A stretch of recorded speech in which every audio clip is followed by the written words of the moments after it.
Good evening students. आज हमारी पहली क्लास है पॉलिटी की। ठीक है, तो पॉलिटी की स्टार्टिंग ज़्यादातर जो देखा गया है संविधान से कर देते हैं सभी स्टार्ट के, भाई संविधान कब बना, कैसे बना, बैठक कैसे हुई। ठीक है, तो उसको जानने से पहले थोड़ा सा, मैं ये तो नहीं कहता, देखो आईएएस लेवल का तो पढ़ना नहीं है हमें, हमें तो बेसिक पढ़ना है, बट हरियाणा में कुछ चीज़ें थोड़ी थोड़ी अंदर से पूछी गई हैं, तो उसको देखते हुए थोड़ा सा ना बैकग्राउंड में चलेंगे। और याद रखना, चीज़ें अजीब अजीब सी आएंगी क्योंकि हम रेगुलेटिंग एक्ट, चार्टर्ड एक्ट ये पढ़ेंगे पहले। तो आपको करना क्या है, जब भी मैं पढ़ाऊं, क्योंकि यहाँ मैक्सिमम इमेजेस से ही ट्राई करेंगे हम आपको समझाने की, तो एक बात का विशेष ध्यान रखना, हर एक्ट में 6 पॉइंट हैं, तो आप 6 स्केल बना लेना। ठीक है ना, 1 2 3 4 5 6 हर एक्ट में। जैसे सबसे पहले मान लो हमारा कोई सा भी एक्ट आएगा, 1784 का आए, 1773 का आए, कोई सा भी एक्ट आए हमारा, तो हमें ऐसे लिख लेना है उसके ये 6 पॉइंट होंगे, वो मैं बता दूंगा कौन से 6 पॉइंट। ठीक है, एक तो इस हिसाब से। दूसरा, स्टार लगा के मैं आपको इंपॉर्टेंट बातें बताता रहूंगा, कौन से एक्ट में कौन सी बात इंपॉर्टेंट है। ठीक है, चीज को समझना ज्यादा, लिखना केवल वही पॉइंट है जो मैं आपको बोलूंगा भाई ये इस पॉइंट में लिखते रहो। ठीक है, तो करते हैं शुरुआत।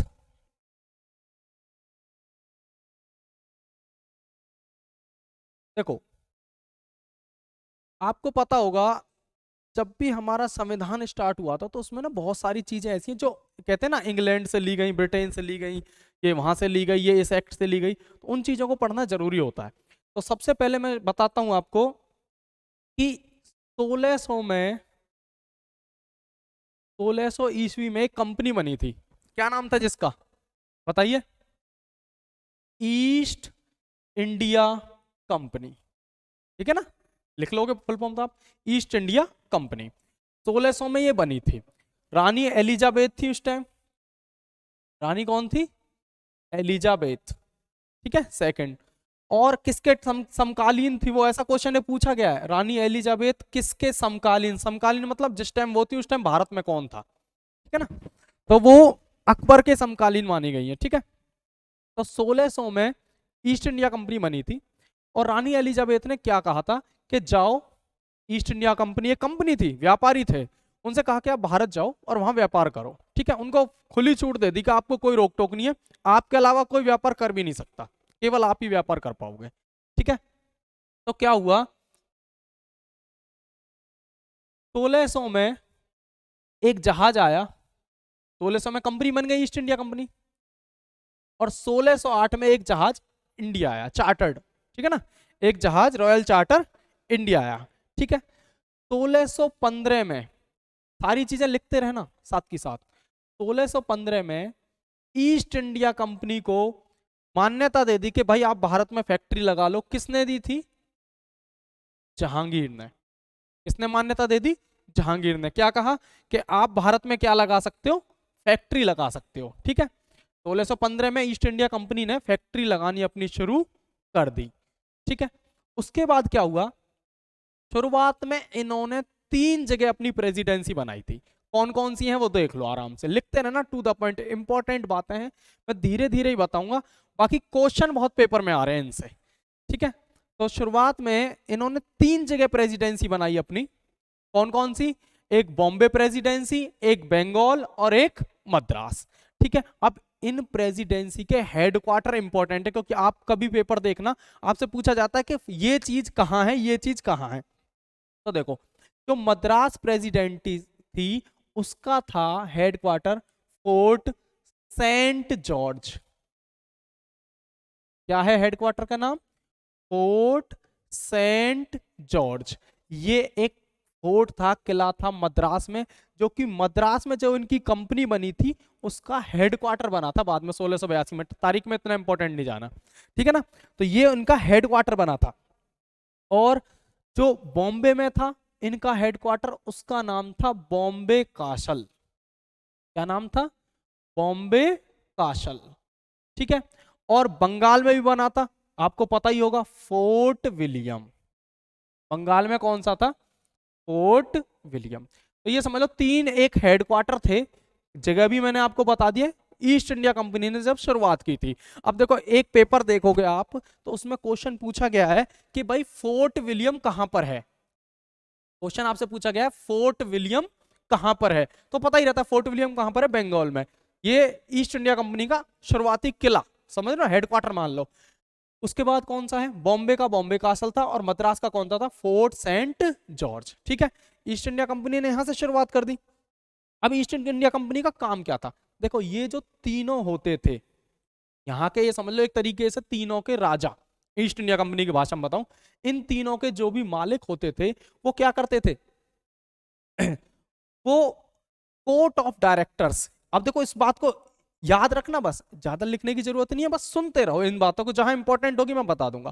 कोर्ट ऑफ डायरेक्टर्स कितने होते थे, 24, उनको रिपोर्ट करते थे। और ये कहां बैठते थे कोर्ट ऑफ डायरेक्टर, इंग्लैंड में, या ब्रिटेन बोल सकते हो, ठीक है, वहां पर बैठते थे। ये भारत से शासन चल रहा है कंपनी का, और वहां कोर्ट ऑफ डायरेक्टर बैठा रखे उनको रिपोर्ट कर देते थे कि भाई ठीक चल रहा है, कोई दिक्कत नहीं है, सही पैसे कमा रहे हैं हम, ठीक है। इंग्लैंड की जो महारानी थी एलिजाबेथ, मैंने आपको बताया था अभी थोड़ी देर पहले, उन्होंने ईस्ट इंडिया कंपनी को क्या कह दिया था कि भाई आप इधर भी, समझ के देखना ध्यान से, और इधर भी, स्ट्रेट ऑफ मैगलन, इसके इधर इधर दोनों तरफ, मतलब फ्री में व्यापार करो, कोई दिक्कत नहीं है, हमारी कोई रोक टोक नहीं है। इसे कहते हैं मोनोपोली। मोनोपोली समझते हो, जब एक ही आदमी का अधिकार हो जाए, किसका, ईस्ट इंडिया कंपनी का।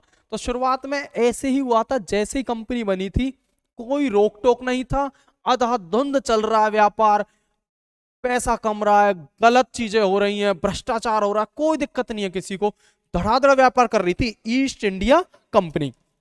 इसी दौरान कुछ हादसे हुए हैं। अब देखो अभी तो व्यापार चल रहा था बढ़िया, पर इसी दौरान कुछ हादसे हुए हैं। क्या हादसे हुए हैं, ध्यान से सुनना। इसी बीच में अब ईस्ट इंडिया कंपनी का व्यापार चल रहा था, तो क्या हुआ, 1746 से, इंपॉर्टेंट है लिख लेना, अभी हाल ही में पूछा भी गया था, 1746 से 1748 को पहला कार्नेटिक वार हुआ। कौन सा वार हुआ, पहला कार्नेटिक वार। पहले हम यहां से यहां का इतिहास पढ़ रहे हैं, 1600 से लेके 1773 तक क्या होता रहा देश में, जब से ईस्ट इंडिया कंपनी आई, और इस दौरान, इसी बीच में 1746 से 1748 में कार्नेटिक वार हुआ। किस किस के बीच हुआ, ईस्ट इंडिया कंपनी समझ लो, या ब्रिटेन मान लो, या इंग्लैंड मान लो, और फ्रांस के बीच। तो पेपर में कई बार क्वेश्चन आया है, पहला कार्नेटिक वार, कार्नेटिक वार किस किस के बीच हुआ, पहले तो यही पूछ लेता है। सन इतने इंपॉर्टेंट है नहीं, पर पूछ लेता, वो बात अलग है। पहला कार्नेटिक वॉर किस किस के बीच हुआ, इंग्लैंड और फ्रांस के बीच। फिर दूसरा कार्नेटिक वॉर हुआ 49 से 54, ये फर्स्ट कार्नेटिक वॉर था। ये कौन सा कार्नेटिक वॉर हुआ, सेकंड कार्नेटिक वॉर, 1749 से 1754। और फिर तीसरा कार्नेटिक वॉर हुआ 1756 से 1763। ठीक है, अब देखो क्या होता है, इन सब के कारण ईस्ट इंडिया कंपनी का पैसा तो बर्बाद होगा भाई, ऐसे ही थोड़ी हो जाते हैं लड़ाई झगड़े। तो जो वो व्यापार करने आई थी, कुछ पैसा यहां लग गया, समझ गए बात को, भाई आपसी झगड़े होते रहे उनके, फ्रांस से, फ्रांस की कंपनियों से, तो यहां कुछ पैसा लग गया। इसी बीच दो तीन घटनाएं भारत में हुई हैं। क्या घटना हुई है, इंपॉर्टेंट है, ध्यान से लिख लेना। पहली हुई थी 1756 में, ब्लैक होल इंसिडेंस। ये क्या था, काल कोठरी घटना, हिंदी में लिख देता हूं, काल कोठरी घटना।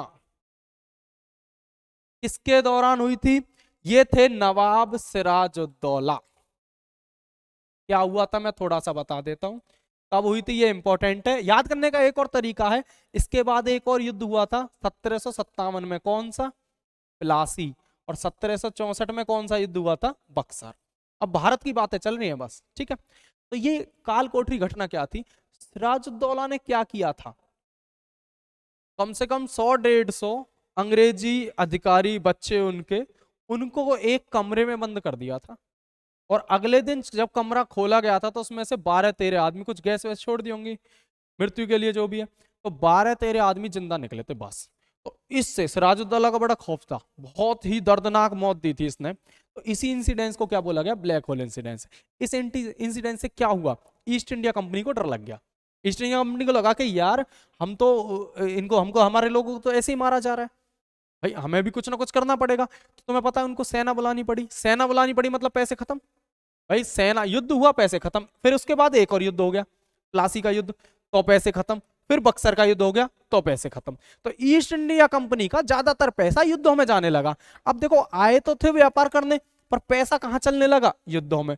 फिर उसका नतीजा क्या हुआ, जल्दी से लिखो, फिर मैं आगे बताता हूं इसका नतीजा क्या होगा। अब देखो जल्दी से, ठीक है।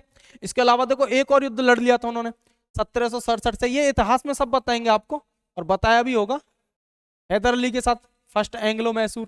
तो लड़ाई चल रही थी। अब पैसा देखो, जो बनिए होते ना, बनिए व्यापार करने वाले, वो तो ये सोचते हैं भाई लड़ाई झगड़े से क्या लेना, उन्हें तो व्यापार करना है, पर सारा पैसा इधर जा रहा था। तो लास्ट में क्या हुआ, 1769 में बंगाल में एक और दिक्कत आ गई। क्या, बंगाल में आ गया अकाल। और ये ना, अभी तो किताबों में तो देखो, जब न्यूज़पेपर छपते हैं उनमें कम लिखी जाते हैं, आंकड़े बहुत ज्यादा थे। और इस अकाल में 1/3 जनता मर चुकी थी बंगाल की। तो पैसा और खत्म, सारा सिस्टम कंपनी का, ईस्ट इंडिया कंपनी का सारा सिस्टम क्या होने लगा, डाउन होने लगा। हो गया ना डाउन, भाई युद्ध लड़ रहे हैं, अकाल आ गया। तो उन्होंने क्या किया, 1 million 1 million pound, 1 million pound क्या ले लिया, लोन लिया। बेटा देखो, अगर तुम किसी से पैसे ले रहे हो तो तुम उसके नीचे दब जाओगे, फिर वो अपनी मनमानी करेगा। लोन किससे लिया, ब्रिटिश सरकार से। इससे लिया, ब्रिटिश सरकार से। तो बेटा जैसे ही उसने लोन लिया, किसने, ईस्ट इंडिया कंपनी ने लोन लिया ब्रिटिश सरकार से कि भाई पैसे दे दो, मामला गड़बड़ हो रहा है। तो ब्रिटिश सरकार ने कहा पैसे तो मैं दे दूंगी, कोई दिक्कत नहीं है पैसे की, पर भाई मैं तुझे रेगुलेट करूंगी, मैं तुझ पर एक्ट बनाऊंगी, मैं तेरे को कंट्रोल करूंगी। तो याद रखना, सबसे पहला एक्ट कौन सा, 1773, याद रखना, regulating act. 1773 regulating act, regulation कर रही है ईस्ट इंडिया कंपनी को कौन, ब्रिटिश सरकार। वो बनाया गया, ब्रिटिश सरकार ने एक्ट लगाया 1773 रेगुलेटिंग एक्ट, रोकने के लिए, रेगुलेट करने के लिए, किसको, ईस्ट इंडिया कंपनी को। क्यों, क्योंकि हालात खराब थी, मैंने आपको सारी इतिहास बता चुका हूं। और इस एक्ट के तहत पैसे भी दे दिए थे कि भाई चलो ठीक है, पैसे भी देते थे। तो क्वेश्चन अगर आए आपके पेपर में, जो आ चुका है, कि भाई ब्रिटिश संसद ने अपना नियंत्रण सबसे पहले किस एक्ट के तहत स्थापित किया था, तो वो कौन सा एक्ट था, रेगुलेटिंग एक्ट। ठीक है, अब एक बात और इसी में जोड़ देता हूं, यहीं से याद हो जाती हैं चीजें।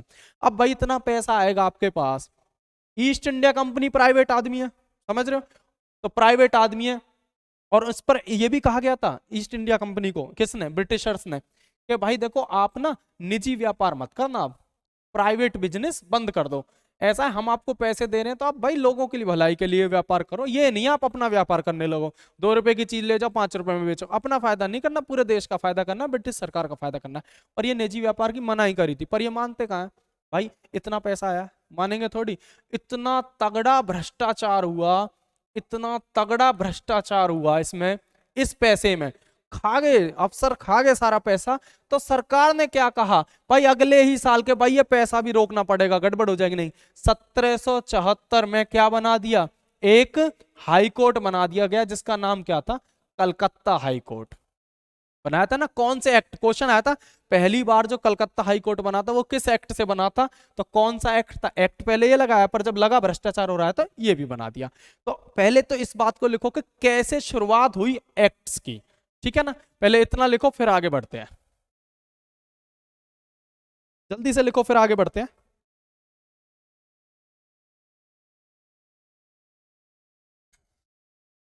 लिख लिया हो तो एक बार कमेंट कर देना।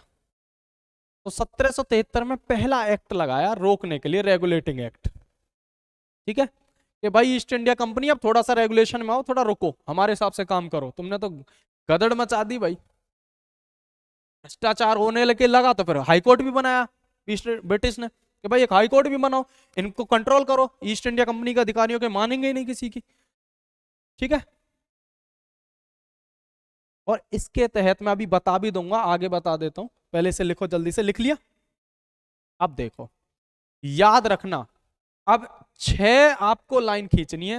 मैं बता दूं, बार बार नहीं बताऊंगा क्योंकि लिखनी ज्यादा बातें नहीं है। देखो मैं आपको पढ़ा रहा हूं थोड़ा डीपली, थोड़ा सा डीपली, ज्यादा नहीं, मैं भी आईएएस के लेवल का नहीं पढ़ा सकता, थोड़ा बहुत डीपली पढ़ाऊंगा, थोड़ी बहुत फालतू की चीजें, बट आपको लिमिटेड चीजें पढ़नी है। आपको जो सही लगे उसमें से लिख लेना, इंपॉर्टेंट बातें मैं बता दूंगा। ऐसे 6 लाइन खींच लो, क्योंकि अब एक्ट कौन सा चलेगा पहले, 1773, जैसे मान लो ये एक्ट चलेगा, तो उसमें पहली बात क्या, व्यापार। ठीक है, व्यापार का क्या है, दूसरा होगा कंट्रोल, कंट्रोल किस पे होगा, तीसरा होगा एडमिनिस्ट्रेशन, शासन कैसे होगा, चौथा है central legislature.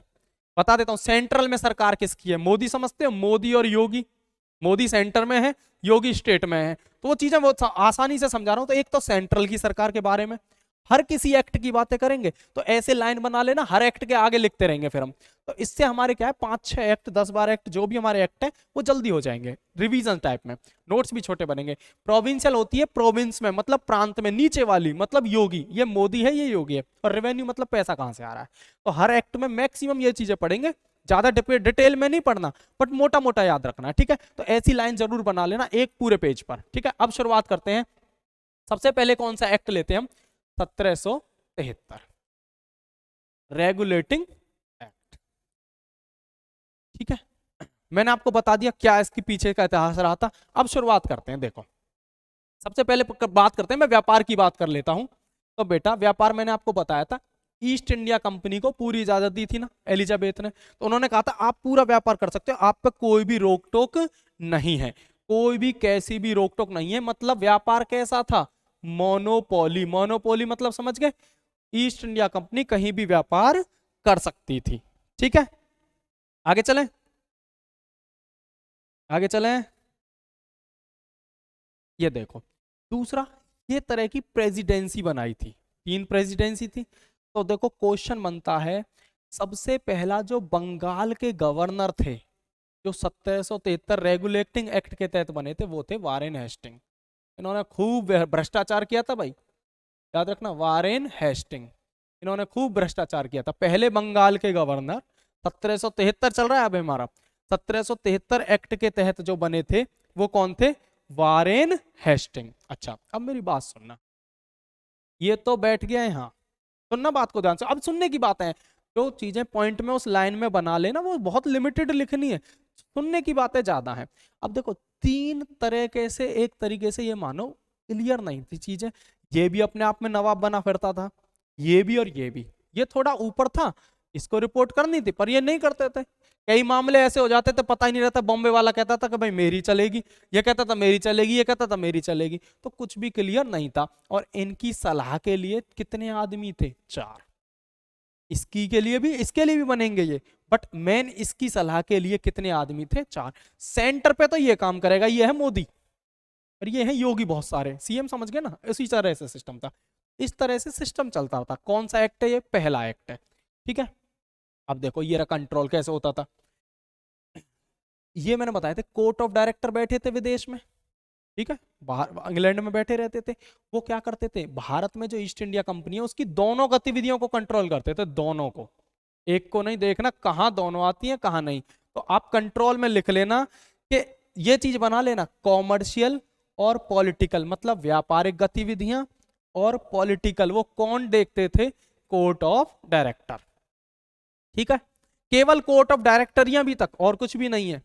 Court of director क्या करते थे, 1773 रेगुलेटिंग एक्ट के तहत इन दोनों गतिविधियों को, ईस्ट इंडिया कंपनी भारत में राजनीति कैसे कर रही है और व्यापार कैसे कर रही है, दोनों को कंट्रोल करते थे। ठीक है, मेंबर 24 थे, इतना ज्ञान लेने की जरूरत है। सेंट्रल में मतलब मोदी, मोदी मतलब सेंट्रल में, सेंट्रल में क्या था मैंने बताया था, एक तो गवर्नर जनरल होता था, बताया था ना, एक कौन होता था, गवर्नर जनरल। कौन सा एक्ट चल रहा है बेटा, अभी याद रखना, 1773 ही चल रहा है।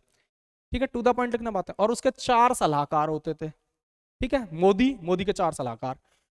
अब ये क्या करते थे, कोई नियम पास करते थे, कानून, तो भाई दिक्कत हो जाती थी। दिक्कत कैसे हो जाती थी, ध्यान से देखना, एक तो ये हो गया, ठीक है।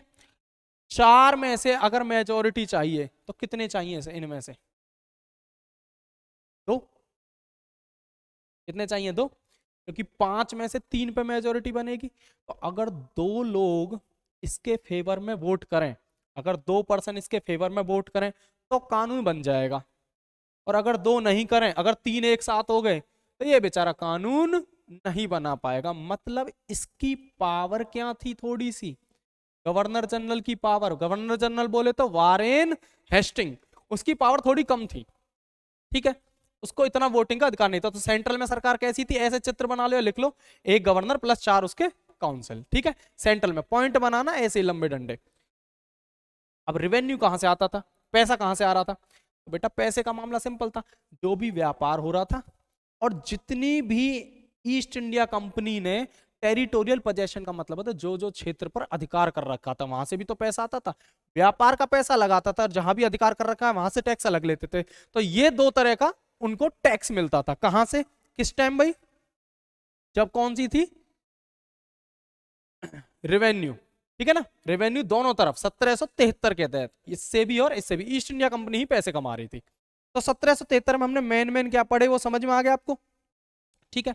अब उसके आगे क्या हुआ देखो, ये जो टैक्स है ना, नमक पर टैक्स लगता आया था शुरू से ही, ऐसा नहीं है कि इंग्लैंड वालों ने लगाया था। मैं आपको थोड़ा सा ज्ञान दे दूं, जो नमक पर टैक्स लगता था वो चंद्रगुप्त मौर्य के टाइम से आया था। और उसको लेने वाला आदमी को क्या नाम दिया गया था चंद्रगुप्त मौर्य ने? लावण्य अध्यक्ष। लवन मतलब समझते हो? नमक। तो टैक्स जो लगता था नमक पर, जिसका तुमने पता होगा महात्मा गांधी ने एक विरोध किया है ना, नमक तोड़ो कानून, तो वो यही था कि भाई ये टैक्स वैक्स का जो साल्ट पर लग रहा था उसको खत्म करना। तो वो पर ऐसा नहीं कि अंग्रेजों ने ही लगाया था, शुरू से लगता आ रहा था चंद्रगुप्त मौर्य के टाइम से, और मुगलों ने भी इसे कंटिन्यू किया था इस टैक्स को, ठीक है। अब देखो क्या होता था चक्कर, देखो मैंने बताया था ना इसके पास पावर कम थी वारेन हेस्टिंग के पास। तो एक तो इसकी जैसे तैसे सहमति बनती थी, भाई तीन लेने हैं इसमें से, फिर दिक्कत बनती थी। और फिर भी पता क्या होता था, इनके और इनके झगड़े होते थे। कैसे? ये कहता था मैं नेता हूं, ये कहता था मैं नेता हूं। सुप्रीम कोर्ट कौन थी? इम्पे थी, जो सबसे पहली महिला जज बनी थी, इम्पे। तो इन्होंने सुप्रीम कोर्ट की जो 1774 में बना ना कलकत्ता वाला रेगुलेटिंग एक्ट, कौन सा है? 1773 के तहत जो ये बना है कलकत्ता में, इनमें आपस में झगड़े होते थे। ये कोई कानून देता था, ये इस पर लात मार देता था, देख रहे ना, ये कहता था मैं नहीं मानता आपकी बातें। तो ऐसा ही सिस्टम चलता रहा। तो बहुत झगड़े हुए थे 1773 के एक्ट में, पर कुछ चीजें हमें मिली भी थी। अब देखो ये रही एलिजा इम्पे और ये कौन है? Warren Hasting. धड़ाधड़ झगड़े होते थे। ये कानून बना के जैसे तैसे बेचारा भेजता था, ये कहती थी बकवास है वापस करो, फिर ये भेजता था, फिर ये कहती थी बकवास है। तो ऐसे ही इनकी लड़ाई झगड़े चलते रहते थे। इन लड़ाई झगड़े में आपने कई क्वेश्चन याद कर लिए, आपको पता हो तो। मैं आपको लास्ट में जब एक्ट खत्म होगा ये वाला, तो मैं लास्ट में मेन मेन पॉइंट बताऊंगा आपको। अब क्या हुआ? अब देखो काफी झगड़े हो गए थे, काफी सिस्टम खराब हो गया था। तो देखो इस सरकार में जो इन्होंने सिस्टम बनाया था, ठीक है, वो काफी बेकार था। क्योंकि आपस में झगड़े होते थे तो ब्रिटिश सरकार ने सोचा ऐसे तो काम नहीं हो पाएगा। तो उन्होंने कुछ और टेक्निक अपनाई कि भाई किसको कैसे शांत किया जाए। उसी के लिए अगला एक्ट आया कब? 1781 में, ठीक है। इस एक्ट का नाम क्या रखा गया? Act of settlement. लिखना बहुत कम है, मैं फिर बता रहा हूं, सुनना ज्यादा है। लिखना कम है, सुनना ज्यादा है, क्योंकि पेपर डीपली भी कई बार पूछा गया है क्वेश्चन, ठीक है। तो जो 1781 में क्या हुआ कि भाई तुम्हें बताया था ना मैंने अभी कि भाई एक तो वारेन हेस्टिंग्स था और एक लॉर्ड, वो थी इम्पे, महिला सुप्रीम कोर्ट वाली। भाई इनके झगड़े ज्यादा हो गए, ज्यादा ही झगड़े होने लगे, डंडे लाठी चल रहे हैं।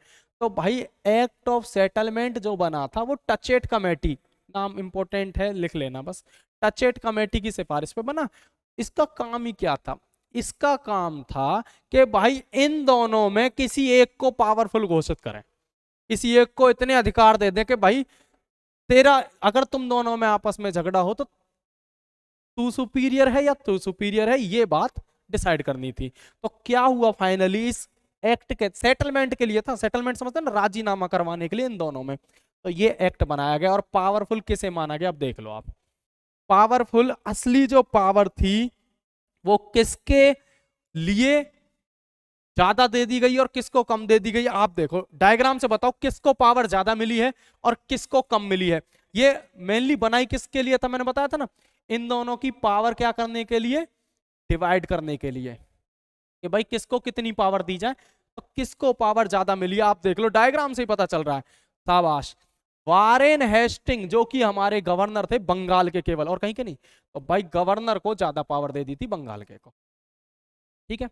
उसे कह दिया था कि भाई तुम्हारे पास ज्यादा पावर है। और सुप्रीम कोर्ट को कहा गया भाई आप कम पावर ले लो, थोड़ा सा तसल्ली रखो। और आप एक और बात ध्यान रखना, भारत में जो हिंदू हो या जो भारत में मुस्लिम हो उसके ज्यादा लॉ से छेड़छाड़ मत करना। आपका काम है व्यापार करना, आप केवल व्यापार करो। सुप्रीम कोर्ट से भी ये बात बोली गई थी, भारतीयों की भावनाओं को ज्यादा ठेस मत पहुंचाओ, ठीक है। और इनसे कहा गया कि भाई तुम ना सारा रेवेन्यू का सिस्टम पकड़ लो। रेवेन्यू समझ गए, पैसे का सिस्टम। तो 1781 में क्या हुआ, 73 में जो झगड़ा हो रहा था, 73 में जो झगड़ा हो रहा था इनके बीच में, वो खत्म किया गया बस 1781 में, ठीक है। देखो लिखने के लिए बातें बहुत कम है, सुनने के ज्यादा, 2-3 पन्ने बनेंगे, पर ये सारे एक्ट जो कि मैं सच बता रहा हूँ किसी को समझ में भी नहीं आते, मुझे भी नहीं आते थे, बट जब ढंग से थोड़ा थोड़ा इनके बारे में थोड़ा थोड़ा ही पढ़वाया है मैंने, तो आपको चीजें थोड़ी बहुत क्लियर होने लगेंगी, ठीक है। अब चलते हैं आगे। अब देखो क्या हुआ। अब भाई ईस्ट इंडिया कंपनी को एक तो बैठते थे कोर्ट ऑफ डायरेक्टर, मैंने बताया था ना, जिनको रिपोर्ट करते थे ये गवर्नर, कितने थे वो, 24 थे उस टाइम, याद करो थोड़ा सा, उनको रिपोर्ट करते थे। और एक ब्रिटिश गवर्नमेंट, इन दोनों के बीच में खींचातानी हुई, किसको करने की कंट्रोल, ईस्ट इंडिया कंपनी को। कोर्ट ऑफ डायरेक्टर कहते थे हम अपने हिसाब से चलाएंगे। कोर्ट ऑफ डायरेक्टर एक समूह होता था, अलग बैठता था वो। ब्रिटिश सरकार कहती थी भाई ये ईस्ट इंडिया कंपनी को सारा सिस्टम हम दे रहे हैं, पैसा हम दे रहे हैं, तो हम भी तो कंट्रोल करें इसे। ईस्ट इंडिया कंपनी के बीच में झगड़ा होने लगा कि भाई कौन ज्यादा पावरफुल रहेगा, ब्रिटिश सरकार और इसमें। तो उस टाइम सबसे नई उम्र का, इंग्लैंड का सबसे कम उम्र का प्रधानमंत्री, ये देख लो आपके सामने है। क्वेश्चन मैं आपको थोड़े डीपली बता रहा हूँ, जरूर है। देखो आप भी कहोगे जब पढ़ने के बाद, सर आपने तो बहुत फालतू की चीजें पढ़ाई हैं, बट मैं तो नहीं कहता हूँ, जिस बात को मैं इंपॉर्टेंट कह दूं ना 15-20, वो पेपर में 100% आएंगे। और आप देखना जब सारे एक्ट खत्म हो जाएंगे ना, एक दिन में नहीं होंगे, थोड़े से टाइम लगेगा, तो सारे एक्ट खत्म होने पे आप खुद कह दोगे आपको एक्ट भी समझ में आ गए, जो जो इंपॉर्टेंट क्वेश्चन बनते हैं वो सारे क्लियर हो जाएंगे आपको।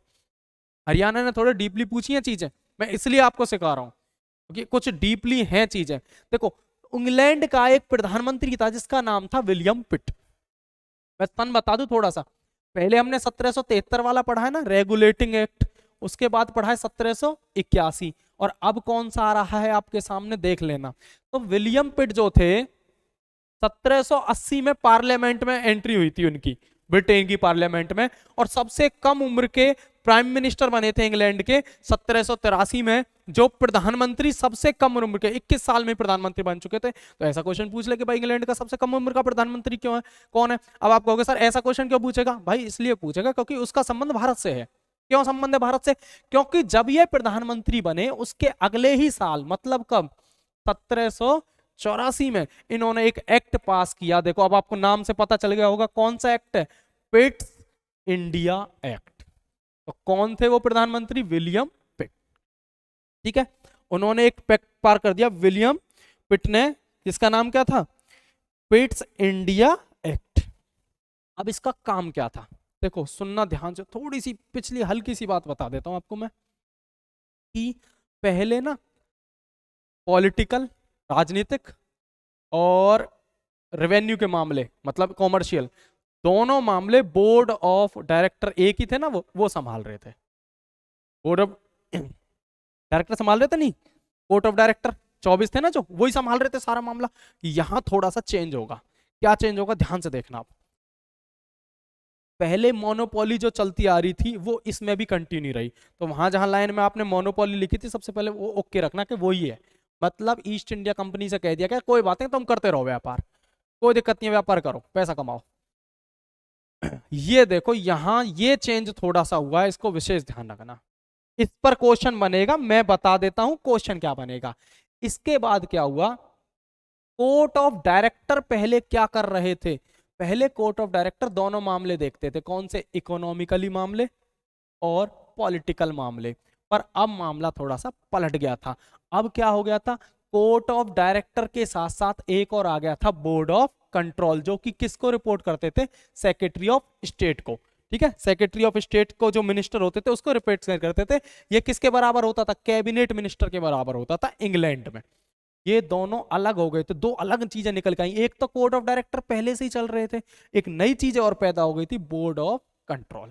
अब इसका मामला क्या था देखते हैं। ये काम हुआ था, ये क्वेश्चन बहुत इंपॉर्टेंट है, ध्यान से लिख लेना। क्या हुआ था, पहला एक्ट ऐसा कौन सा था जिसने भारत में ड्यूअल गवर्नमेंट की शुरुआत की थी। जिसमें ड्यूअल गवर्नमेंट कैसे हो गई थी, देखो एक तो हो गए थे कोर्ट ऑफ डायरेक्टर और एक हो गए थे बोर्ड ऑफ कंट्रोल। 24 और 6 मेंबर थे, वो इतना इंपॉर्टेंट हमारे लिए नहीं है। ये क्या करते थे, ये तो देखते थे कॉमर्शियल एक्टिविटी, भाई पैसे का मामला, व्यापार का मामला, और ये देखते थे पॉलिटिकल मामला। तो क्वेश्चन ऐसे नहीं आएगा कुछ भी, बोर्ड ऑफ कंट्रोल में कितने मेंबर थे, इसमें कितने थे। क्वेश्चन या तो ये आ सकता है, भारत में पहली बार ड्यूअल गवर्नमेंट कौन से एक्ट के तहत आई, तो 1784 पिट्स इंडिया एक्ट। ठीक है, बस ये क्वेश्चन बनेगा, इंपॉर्टेंट जो बात है। ठीक है आगे चले। ये देख लो, मैंने आपको बता भी दिया था, ये पॉलिटिकल मामले देख रहे हैं और ये कौन से मामले देख रहे हैं, ये कंट्रोल कंपनी। पहले एक ही होता था, पहले मैंने देखना ना, तो ये बात उस लाइन में लिख लेना, पहले एक ही होता था, अब दो हुए 1784 से। पहले एक ही आदमी देख रहा था, कौन, कोर्ट ऑफ डायरेक्टर ही देखते थे। ठीक है, तो 1784 में थोड़ा सा चेंज किया। एक चेंज और हो गया था, देखो मैंने आपको लास्ट में बताया था 1773 या 81 दोनों की बात करें, वहां 4 आदमी होते थे, बताया था ना। तो भाई इसके लिए दिक्कत हो जाती थी, क्या दिक्कत हो जाती थी भाई, इसे इनमें से 2 लेने पड़ते थे, है ना, और एक ये खुद, जब मेजोरिटी बनती थी, मेजोरिटी तो समझते होंगे, पर भाई सेंट्रल मतलब मोदी, यही मोदी का मामला, मोदी क्या कर रहा था। पर अब यहाँ आदमी 4 की जगह कितने हो गए थे, तो देखो पिट्स इंडिया एक्ट में एक और चीज आ गई, एग्जीक्यूटिव काउंसिल मतलब सलाहकार वाले, तो 4 की जगह कितने हो गए थे, 3। अब इसको क्या था, इसको एक तो ये और एक ही ले ले तो काम बन जाता था, तो कोई भी बिल पास हो जाता था। ठीक है ना, तो एक मेंबर घटा दिया गया, याद रखना। 1773 में 4 थे, 81 में 4 थे, 1784 के पिट्स इंडिया एक्ट में एक मेंबर एग्जीक्यूटिव काउंसिल का घटा दिया गया था, ताकि ये आसानी से लॉ पास कर ले, ये बड़ा परेशान रहता था। ठीक है, आगे चले। उसके बाद देखो, जैसे ऊपर हुआ है बंगाल में, ऐसे नीचे होगा, यहां भी एक एक आदमी घटा दिया गया था, कोई दिक्कत नहीं है। ये देखो ऐसा ही है, मैं तो बता दी, ये मोदी है, मोदी बंगाल, मैक्सिमम बंगाल हमारा मेन था वहां, तो ये मोदी है, ये सभी योगी हैं। नीचे के प्रोविंस मतलब समझते हैं ना, प्रांत के, तो वहां भी ऐसा ही हो गया था, काउंसिल 3-3 की कर दी गई थी। कितने की काउंसिल कर दी गई थी, 3-3 की। ठीक है, आगे चलते हैं। ये देखो 3-3 की काउंसिल हो गई थी, प्रोविंस लेवल पर भी, प्रोविंस समझते हो ना, प्रांतीय लेवल पर भी 3-3 की काउंसिल हो गई थी। उसके बाद क्या हुआ था, मैंने आपको अभी थोड़ी देर पहले बताया था कि भाई 2 तरह के आदमी बने थे, एक तो था बोर्ड ऑफ डायरेक्टर, ठीक है, डायरेक्टर था ना, और एक कौन थे, board of control, board of, भाई एक तो आता था, ये तो कॉमर्शियल को देखते थे और ये पॉलिटिकल को देखते थे। तो मामला यहाँ गड़बड़ हो गया था। गड़बड़ कैसे हो गया था, ये बोर्ड ऑफ डायरेक्टर तो वही थे ईस्ट इंडिया कंपनी वाले, उनके ही डायरेक्टर बना रखा था, भाई कॉमर्शियल तो वो देंगे ही देंगे। पर अब जो रेवेन्यू मिल रहा था, रेवेन्यू मतलब पैसा, जो किससे, पहले ईस्ट इंडिया कंपनी ने हथिया रखे थे ना क्षेत्र भारत के, पर अब ईस्ट इंडिया कंपनी ने नहीं हथियाए थे, क्योंकि बोर्ड ऑफ कंट्रोल बन गया था जो कि ब्रिटिश सरकार का था। तो ब्रिटिश ने है, अब इन क्षेत्रों से पैसा ब्रिटिश ले रही थी सरकार सीधे, पहले तो ईस्ट इंडिया कंपनी दोनों की उगाही करती थी, अब ये तो करती थी ईस्ट इंडिया कंपनी और ये केवल ब्रिटिश पर रह गया था। ठीक है, थोड़ा सा रेवेन्यू में, हाँ इतना नहीं कह सकते हम ऐसा नहीं बोल सकते हम, ठीक है। ठीक है, अब देखो, अब 1784 में क्या हुआ था इंपॉर्टेंट, अभी लेटेस्ट में थोड़ा सा रिवीजन खींच देता हूँ। सबसे पहले 1773 आया था, उसके बाद 1781 और फिर 1784। इसमें वारेन हेस्टिंग था, हाई कोर्ट बना था ना कोलकाता हाई कोर्ट, इम्पे थी उसकी वो, ब्रिटिश ने एंट्री ले ली थी, ब्रिटिश संसद ने इसमें, इन बातों में। 1781 में इन दोनों का झगड़ा सॉल्व किया था, इम्पे का और वारेन हेस्टिंग का। ठीक है, इन दोनों तक थोड़ा सा शॉर्ट में बता रहा हूँ, इन दोनों तक था board of director, board of director था ना यहाँ तक। यहाँ मामला पलट गया था, यहाँ दो बना दिए थे, बोर्ड ऑफ डायरेक्टर और board of control. Control political मामले देखता था और ये इकोनॉमिकल मामले। यहां तक एग्जीक्यूटिव काउंसिल 3 की हो गई थी, देखो बहुत शॉर्ट कर देता हूं मैं चीज को लास्ट में, और यहां तक एग्जीक्यूटिव काउंसिल जो सलाहकार थे वो 4 थे। ये अभी तक हमने इतना पढ़ा है, ठीक है। अब आगे चलें, आगे चलें बेटा। ये चीजें ना लेट समझ में आती हैं। अब इसमें गहराई का क्वेश्चन बता देता हूँ क्यों मैं पूछ रहा हूँ। देखो एक पेपर आया था हरियाणा में, उसमें क्वेश्चन पूछा था, जो आरबीआई बना है, मैं आपसे वैसे ही पूछ रहा हूँ जनरली, पढ़ाऊंगा इसे कल, क्योंकि आज तो 5-6 ही एक्ट हो पाएंगे, 5-6 कल कर देंगे हम। तो आरबीआई जो बना था वो किस एक्ट के तहत बना था, ऐसा क्वेश्चन पूछा गया था। ऐसा क्वेश्चन पूछा गया था, आरबीआई इनमें से कौन सा एक्ट था। देखो मैं आपको सारे एक्ट ढंग से, इनका इतिहास जब से पढ़ेंगे ना पीछे से कि भाई कैसे हुआ, तो सारी चीजें समझ में आती है हमें। क्यों कोर्ट की जरूरत पड़ गई, भ्रष्टाचार हो गया तो इसलिए कोर्ट की जरूरत पड़ गई थी, ठीक है ना। तो ये अभी हमने इतना पढ़ा, अब पढ़ते हैं अगला एक्ट। देखो अगला एक्ट आया था चार्टर एक्ट 1813। अब ये चार्टर एक्ट क्या होता है, देखो चार्टर प्लेन होते हैं ना, और देखो ये जो एक्ट आते हैं ये कितने साल के लिए आए थे, 20 साल के लिए। तो इसके बाद अगला भी 20 साल पे आएगा, कब आएगा बेटा थोड़ा सा देख लो, 1833, 20 साल के लिए आए थे एक्ट, फिक्स थे ये 20 साल के लिए।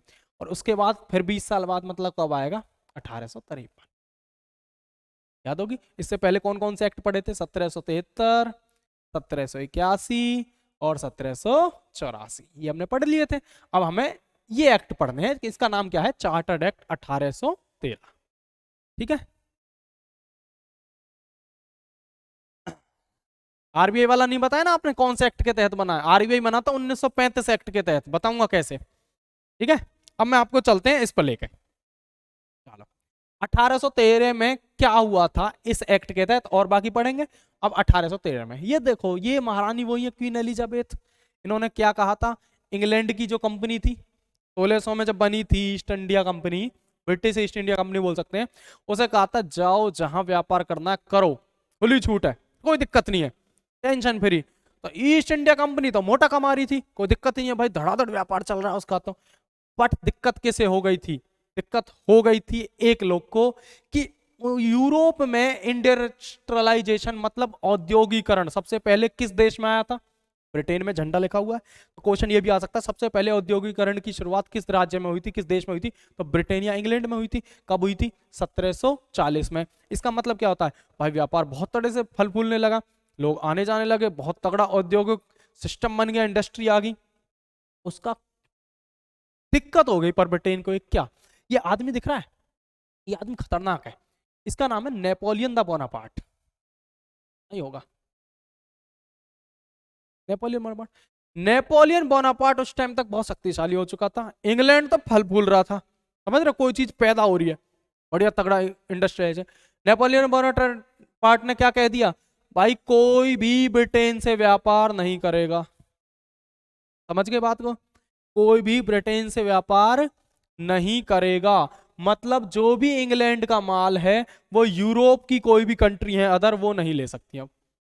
तो भाई ब्रिटेन के जितने भी व्यापारी थे उनको दिक्कत हो गई, क्यों, देखो ब्रिटेन के जो व्यापारी थे वो यूरोप में माल भेजते थे, इंडिया में नहीं भेज सकते थे, पूछो क्यों, बताओ, ब्रिटेन के व्यापारी इंडिया में क्यों नहीं भेज सकते थे, ये बता दो बस। भाई ब्रिटेन एक देश है, उसके व्यापारी यूरोप में माल बेच रहे थे, वहां इसने मना कर दिया कि भाई कोई नहीं खरीदारी करेगा इनसे, इंडिया में वो क्यों नहीं बेच सकते थे फिर, बताओ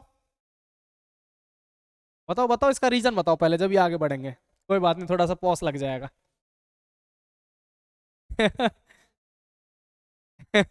देखो यही तो बात है, जब पढ़ते नहीं है ना तो कुछ भी आंसर दे देते हैं। एक बच्चा कह रहा है जी इंडिया से तो बन के जाता था माल, शाबाश बेटा तुम ही बनाते थे, तुम्हारे यहाँ से बनते थे ये टोपे, है ना, ठंडों के, वो ये पहनता था तो ये टोपा तुमने ही तो बनाया था इसका।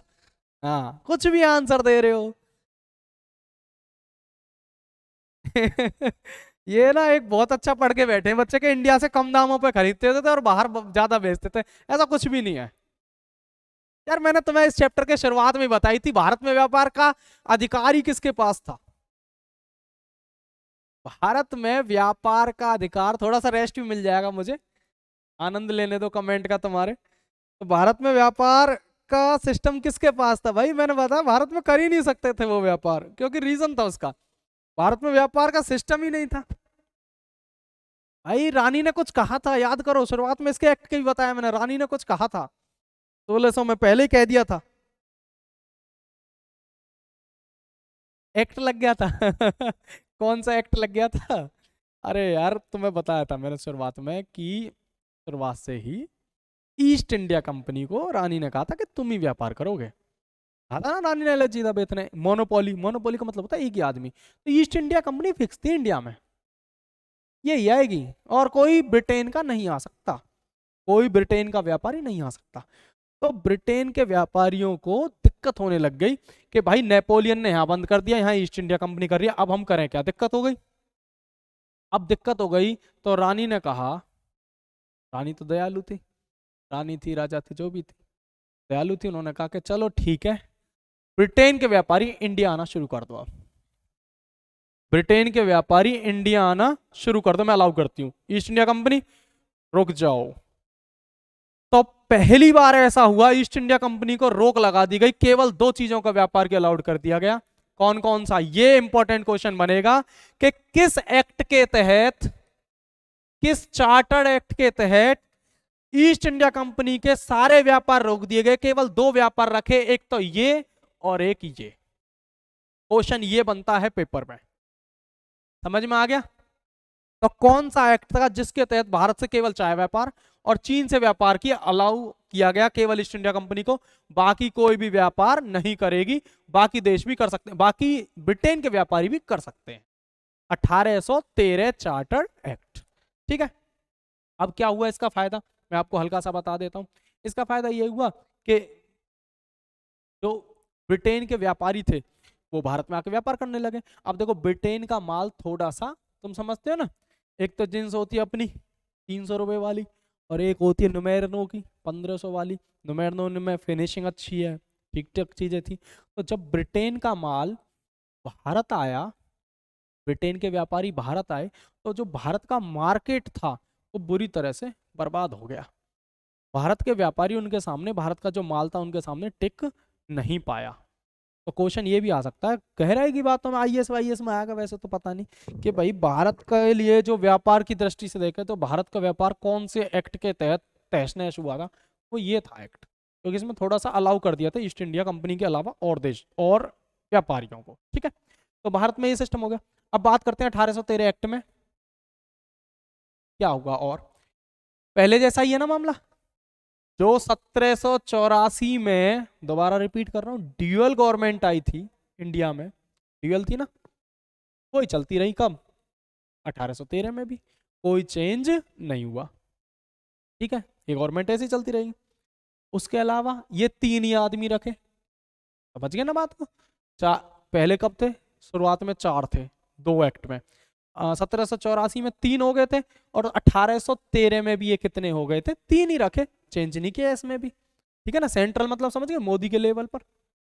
लिख लेना, ये छोटी छोटी बातें, टू द पॉइंट लिखोगे ना, ऐसे ही मैंने बताया था ना, शुरुआत इसलिए बता दी थी कैसे बनानी है आपको, तो ये हो गया था। उसके बाद और क्या हुआ था? ट्रेड देखो, इसमें थोड़ा सा अलग अलग सिस्टम से रेवेन्यू आने लगा था। कॉमर्शियल का अलग ले रहे थे और इसका अलग ले रहे थे, दोनों रेवेन्यू अलग कर दिए थे। पहले उसका इकट्ठा था ना, इसमें दोनों के रेवेन्यू अलग कर दिए थे, ज्यादा गहराई की कोई बात नहीं है, बस दोनों के रेवेन्यू अलग कर दिए थे। कौन सा एक्ट था ये? 1813, ठीक है। एक रेवेन्यू अलग लेती थी ईस्ट इंडिया कंपनी, और ये रेवेन्यू अलग आ गया था किस पर? ब्रिटिश पे, ठीक है ना, board of control, board of directors, ठीक है। इसमें भी वही सिस्टम चल रहा था, कोई चेंज है देख लो, हर किसी के पास तीन आदमी है, कोई दिक्कत नहीं, यहाँ भी कोई चेंज नहीं हुआ था। और कुछ चीजें इंपॉर्टेंट हो रही थी, ये इंपॉर्टेंट है 1813 एक्ट के। अब सुन लेना इसको ध्यान से। पहली बात, इसमें एक नियम पास किया गया कि कंपनी हर साल 1 लाख रुपए भारतीयों की एजुकेशन पर खर्च करेगी, ठीक है। लव लवली पूछ रहे हैं इसमें लिखना क्या है? भाई देखो, लिखना तो मैं क्या बताऊं, मैंने आपको शुरुआत में बताया था ऐसे डंडे करके लिखना था, बस वही बातें थी। अब आप ऐसा लिख सकते हो कि 1784 वाली चीजें 1813 में कंटिन्यू है, कोई चेंज नहीं हुआ, 1784 वाला ही कंट्रोल चल रहा है, मोदी का भी और योगी का भी, ऐसे लिख सकते हो बस, ठीक है ना, सीधी सी बात है। तो कोई चेंज नहीं हुआ। हाँ, पर कुछ नई चीज आई थी 1813 में, क्या क्वेश्चन आया था पेपर में, देखो अच्छे पेपर देखना, मैं देखो मैं ये नहीं कहता हरियाणा के, उत्तराखंड के पेपर देखो, पीसीएस के, इसके देखो, थोड़ा फालतू पढ़ लेंगे तो कोई नुकसान नहीं है, तो थोड़ा ज्यादा पढ़ लोगे तो कम वाला आ जाएगा। तो क्वेश्चन ये आता कि भाई किस एक्ट के तहत भारतीयों की शिक्षा के लिए पैसे का प्रावधान किया गया था, तो कौन सा एक्ट था? 1813। 1 लाख रुपए भारत सरकार, sorry company, east India company Bharat पर शिक्षा पर खर्च करेगी।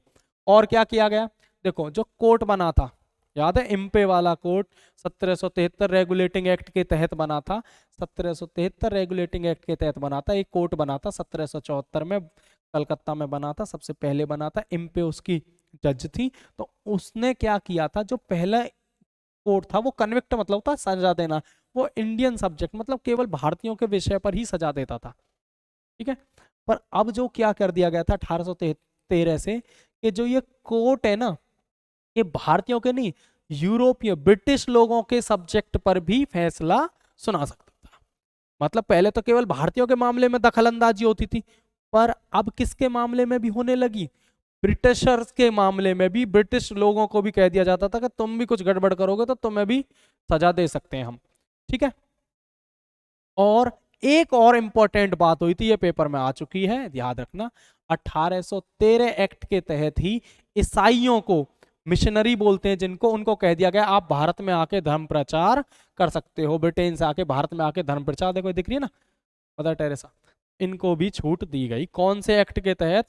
1813, ठीक है, 1813 एक्ट के तहत इनको भी छूट दी गई। अब इतना लिखो जल्दी से, 1813 में क्या नई चीज हुई है ये बताओ, बताओ बताओ, 1813 में नई चीज क्या हुई है?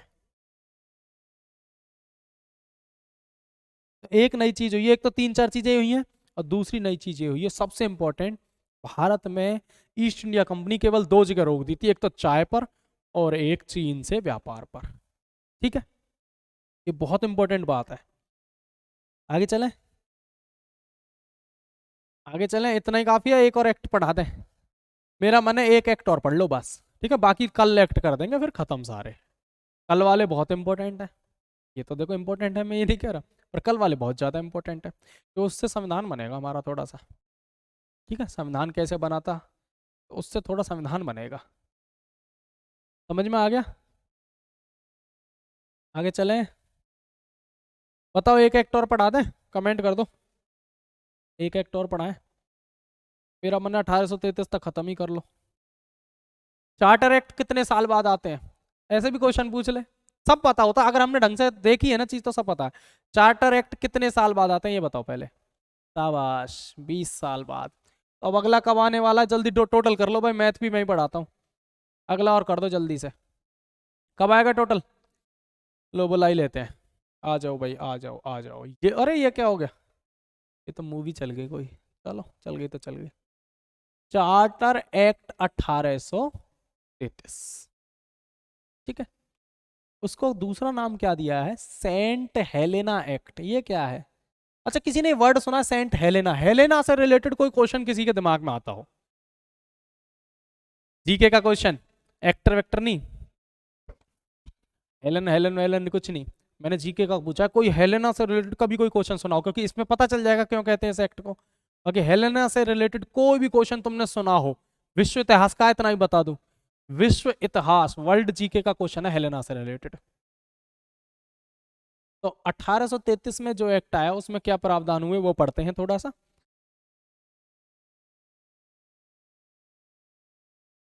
जल्दी बताओ।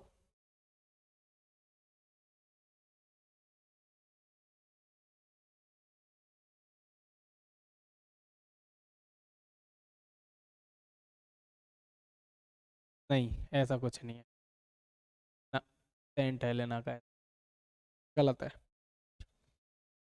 एक बहुत फेमस व्यक्ति था उससे संबंधित है ये जगह, सेंट हेलेना, हेलेना द्वीप। बहुत फेमस व्यक्ति है, चलो पता चल जाएगा। आते हैं, सारा सिस्टम खत्म, सब कुछ खत्म, तहस नहस। क्या हुआ? ये आया था हरियाणा में क्वेश्चन, तहस नहस। ईस्ट इंडिया कंपनी जो कि भारत में क्या करती थी? व्यापार। 1813 में उसको केवल दो जगह इजाजत दी थी, चाय से और चाइना के साथ ट्रेड से दी थी ना 1813 में। पर 1833 के एक्ट में क्या किया गया? उससे कह दिया गया आप सारे व्यापार भारत में खत्म करो। खेल खत्म, पैसा हजम। क्वेश्चन पेपर में हरियाणा में आया था, किस एक्ट के तहत भारत में व्यापार करना ईस्ट इंडिया कंपनी का प्रतिबंधित हो गया था? बताओ भाई। सारा सिस्टम ईस्ट इंडिया कंपनी से कह दिया अब चुप बैठ जा, बहुत व्यापार कर लिया बेटा, ठीक है ना, क्योंकि व्यापारियों की एंट्री होने लगी थी ना ब्रिटेन से, थोड़े थोड़े से। तो उन्होंने कहा कि जी इसको भगाओ, हम ही कर लेंगे, कोई दिक्कत नहीं है। तो इन्होंने कहा चल ईस्ट इंडिया कंपनी भाई तू भाग यहाँ से। अब ईस्ट इंडिया कंपनी भगाया नहीं अभी, सुनना, क्योंकि दो काम हो रहे थे। क्या मैंने बताया था? एक थे बोर्ड ऑफ डायरेक्टर और एक थे बोर्ड ऑफ कंट्रोल, थे ना दो। ये तो करते थे कॉमर्स, व्यापार, और ये करते थे पॉलिटिकल चीजें, मतलब राजनीति। तो अब क्या खत्म हुआ है? केवल व्यापार खत्म हुआ है ना, राजनीति खत्म नहीं हुई। तो ये चीज खत्म हुई थी केवल कौन से एक्ट के तहत? 1833। ये खत्म हो गई है 1833 के एक्ट, व्यापार खत्म। अब देखो, ये देखो, व्यापार बुरी तरीके से, ये भी बंद, जो लास्ट में था ये भी बंद, सब कुछ पे रोक लगा दी। मोनोपोली थी ना पहले, पहले वही वो कर रहा था, नहीं भाई अब बंद करो, कुछ नहीं चलने दे देंगे। तो मैं केवल यहाँ पर क्या करनी है इस देश में? राजनीति। और यही राजनीति है जो हमें आज तक मार रही है। देख लो, उन्होंने कहा व्यापार और राजनीति एक साथ नहीं हो सकते, या तो व्यापार होगा या राजनीति होगी। तो 1833 में केवल किसको अलाउड कर दिया कि भाई राजनीति राजनीति करो, एडमिनिस्ट्रेशन करो, मतलब शासन करो, व्यापार मत करो। 1833। और भाई एक और नया काम कर दिया, जो बंगाल का गवर्नर था, बताया था ना मैंने, याद रखना, बंगाल का गवर्नर, उसे कह दिया गया भाई जो मोदी जी थे ना, छोटे मोदी जी, समझना, बड़े मोदी जी बना रहे हैं, उनसे कह दिया भाई पूरे इंडिया के मोदी जी बन जाओ। अब हे मोदी जी, ऐसा नहीं था, मैं ये नहीं करा, मोदी, उन्होंने कहा बंगाल का गवर्नर खत्म करो, आप किसके गवर्नर बनो? भारत के। ठीक है, तो बंगाल का गवर्नर का पद खत्म कर दिया गया, उसे क्या कर दिया गया? Governor general of India. और देखो कौन बनाया गया गवर्नर जनरल इंडिया? एक्ट 1833 के तहत। जैसे ही व्यापार खत्म हुआ तो उन्होंने कहा केवल राजनीति, और राजनीति भी हल्के लेवल की नहीं, भारत लेवल की राजनीति, छोटी राजनीति नहीं करनी, बड़े लेवल की राजनीति करेंगे। गुजरात से सीधे देख लो कहां छलांग मार दी, इंडिया की कुर्सी पर। हाँ ठीक है, और इनको टिक कर रखा है, टिक मतलब इनका नाम क्या था? Governor general William Bentinck. Alia Bhatt tick कर रही है इनको, देखो टिक, ओके ठीक है तुमको बना देते हैं हम भारत का गवर्नर। तो उनका नाम था विलियम बेंटिक। किस एक्ट के तहत बने थे? चार्टर एक्ट 1833 के तहत। जो गवर्नर जनरल था बंगाल का, वो पूरे भारत का गवर्नर जनरल बन चुका था। ठीक है, जो भी भारत को ब्रिटिश के अंडर जो भी जगह आती थी उनका।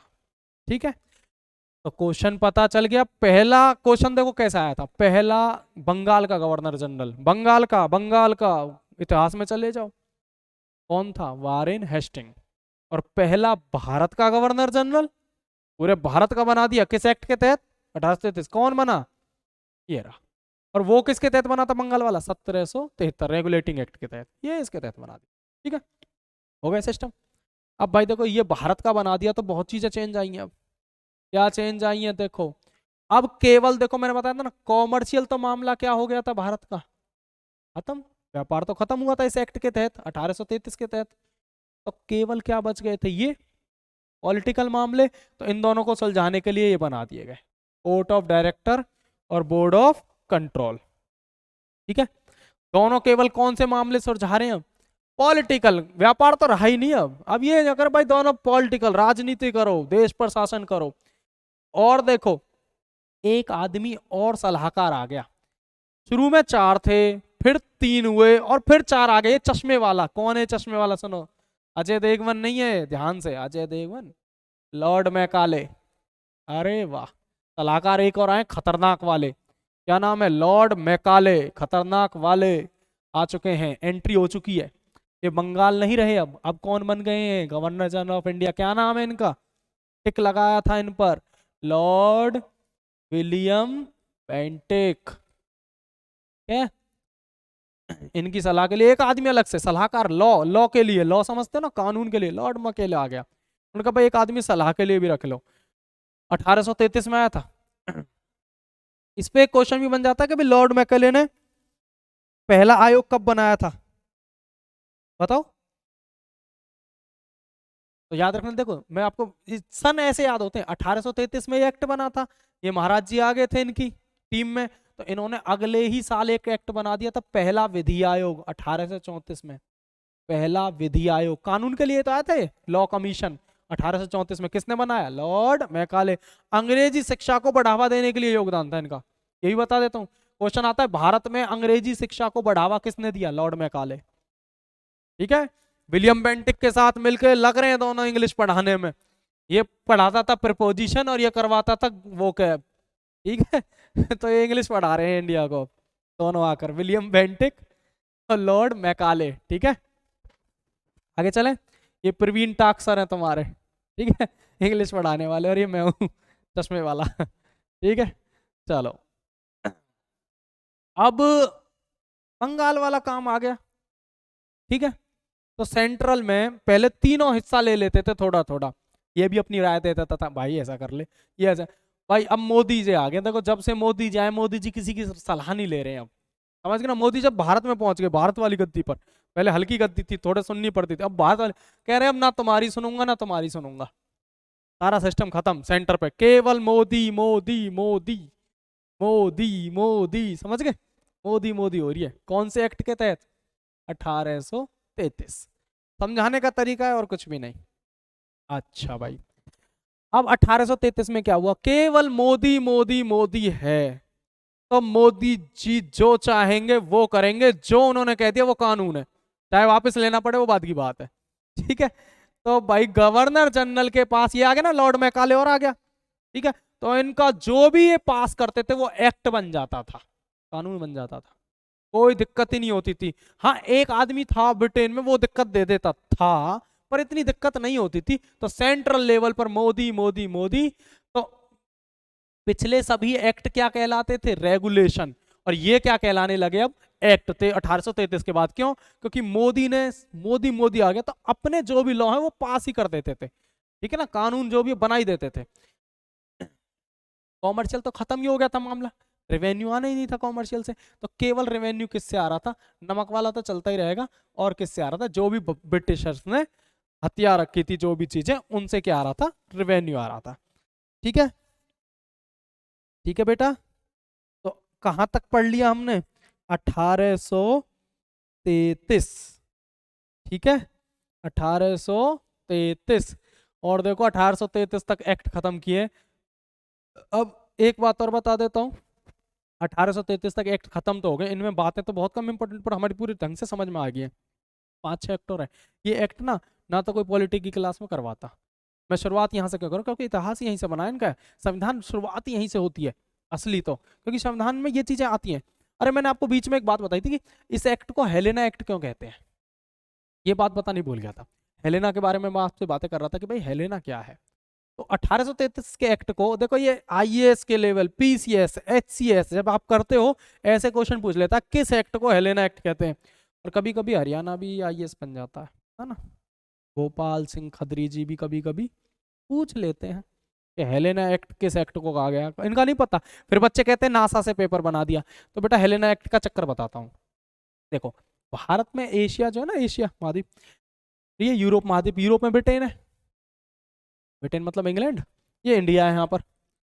तो जब व्यापारी जाते थे ना, तो ऐसे नहीं है सीधे जाते थे तो दिक्कत हो जाती थी, बीच में कहते थे ना होटल वोटल पर रुक लेते हैं, तो ये होटल वही था, एक द्वीप था बीच में, यहाँ रुकते थे वो, आसानी होती थी ना, काफी लंबा रास्ता था, यहाँ रुकते थे तो फिर यहाँ चले जाते थे। फिर उन्होंने क्या किया, यहीं अपना सिस्टम करना शुरू कर दिया, यहीं यूरोप वाले थे, ईस्ट इंडिया कंपनी जो थी, उन्होंने कहा कि यार सारे सामान यहाँ से यहाँ लाओ, यहाँ से, ऐसा अच्छा नहीं, यहीं बनाना शुरू कर दें थोड़ा थोड़ा। तो ईस्ट इंडिया कंपनी ने यहाँ काम शुरू कर दिया था, हेलेना द्वीप पर। ये बीच में पड़ता था, ये देखो ये है सेंट हेलेना, बिल्कुल बीच में, ठीक है। और इसकी टोटल पॉपुलेशन कितनी थी, 4000। कितने का है ये, 16 किलोमीटर का है, ठीक है, बहुत छोटा सा द्वीप है। अब इसका चक्कर क्या था मैं बताता हूँ। 1659 में ईस्ट इंडिया, देखो सन इंपॉर्टेंट नहीं, बस सुननी है बात है। 1659 में ईस्ट इंडिया कंपनी ने इसे हथिया लिया था। ईस्ट इंडिया कंपनी वही समझ गए होंगे, जिसको रानी ने इजाजत दे दी थी करे जाओ व्यापार, जिसको 1813 में केवल 2 चीजों की इजाजत मिली थी, टी की और इंडिया के साथ, और 1833 में उसे बिल्कुल खत्म कर दिया था, भाई कोई व्यापार नहीं कर पाओगे, ठीक है, वही ईस्ट इंडिया कंपनी। तो 1659 में इसे भारत इसको ले लिया था इसने, ठीक है। और 1673 में डच डच थे, वो भी थे व्यापारी, वो उन्होंने ले लिया था इसे इससे। फिर 1673 में दोबारा ईस्ट इंडिया कंपनी ने ले लिया था, किसके टाइम में, चार्ल्स सेकंड के टाइम में, ठीक है, तो वापस ले लिया था। ये इंपॉर्टेंट द्वीप था। अब इस द्वीप के बारे में मैं आपसे कह रहा था ना, बहुत फेमस आदमी, तो वो यही था बेटा, देख लो आप। 1833 एक्ट के तहत इस द्वीप पर पूरी तरह से ईस्ट इंडिया कंपनी ने कब्जा कर लिया था और इसे अपने ही साम्राज्य में मिला दिया था।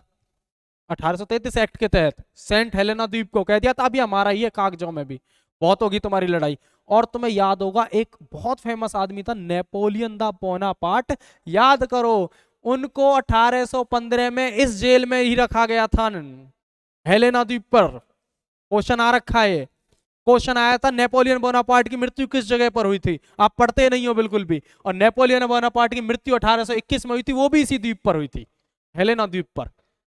आगे समझ में, यही नेपोलियन बोनापार्ट थे जो कहते थे कि ब्रिटेन वालों से व्यापार मत करो, यूरोप में नहीं कर पाओगे तुम। इनको कैदी बनाया, 1815 में इस जेल में डाल दिया गया, और 1821 में नेपोलियन बोनापार्ट को हेलेना द्वीप पर ही इनकी मृत्यु हो गई थी। और 1833 एक्ट के तहत ही ये कह दिया गया था कि ये द्वीप अब हमारा है कागजों में। तो इसीलिए 1833 एक्ट को, भारत में तो 1833 ही चलता है, इसको क्या भी कह सकते हैं, सेंट हेलेना एक्ट। क्या कहते हैं, सेंट हेलेना एक्ट, क्योंकि हेलेना द्वीप पर ईस्ट इंडिया कंपनी ने और ब्रिटिश सरकार ने पूरा कब्जा कर लिया था। तो आज हमने जो भी पढ़ा है, मैं आपको क्विक रिवीजन दे देता हूं। 1773 का रेगुलेटिंग एक्ट पढ़ा था, उसमें 3 आदमी होते थे और 4 आदमी होते थे, है ना, और बॉम्बे हाई कोर्ट बना था कलकत्ता का। फिर 1781 में सेटलमेंट हुई थी दोनों के बीच में, सुप्रीम कोर्ट और गवर्नर के। 1784 में 3 आदमी हो गए थे, ठीक है ना, काउंसिल में, और 2 में डिवाइड हो गई थी, बोर्ड ऑफ कंट्रोल और बोर्ड ऑफ डायरेक्टर में ड्यूअल सिस्टम आया था पहली बार। फिर उसके बाद हमने पढ़ा था 1813 का चार्टर एक्ट, है ना। चार्टर एक्ट में क्या हुआ था, सब कुछ सेम रहा था, बस एक तो टी का ट्रेड हो गया था और क्या हो गया था, चाइना के साथ ट्रेड। और लास्ट में आज हमने पढ़ा है 1833 एक्ट, जिसमें सारा व्यापार खत्म हो गया था, केवल पॉलिटिकल सिस्टम रहा था। और उसके अलावा बीच बीच में मैंने आपको लॉर्ड मैकाले वैकाले के बारे में 2-4 सन इंपॉर्टेंट लिखवाए, ठीक है। तो ये हमारे एक्ट हुए, कल हम खत्म करेंगे, ठीक है। कौन से बाकी जो एक्ट बच गए, देखो एक तो 20 साल बाद आएगा हमारा 1853, उसके बाद 1858, ये 2 एक्ट आएंगे। और कौन सा एक्ट आएगा 1853-58 के बाद, 1861, ठीक है। फिर 1873, छोटे छोटे हैं ये, छोटे तो नहीं है पर इंपॉर्टेंट है, 1892, 1909, 1919 और 1935, ये सारे एक्ट है, ठीक है। तो ये एक्ट हमें पढ़ने के बाद फिर हमारा संविधान की शुरुआत करेंगे। थोड़ा सा हैवी तो है, पर मैं ज़्यादा टाइम नहीं लूंगा, मैं गारंटी दे रहा हूँ आपको। 10 दिन में, 10 लेक्चर में, दिन नहीं 10 लेक्चर में कोशिश करूंगा पॉलिटिक्स ढंग से खत्म हो जाए, ठीक है ना, कोई भी क्वेश्चन रहे ना हमारा। चलो गुड नाइट आज के लिए।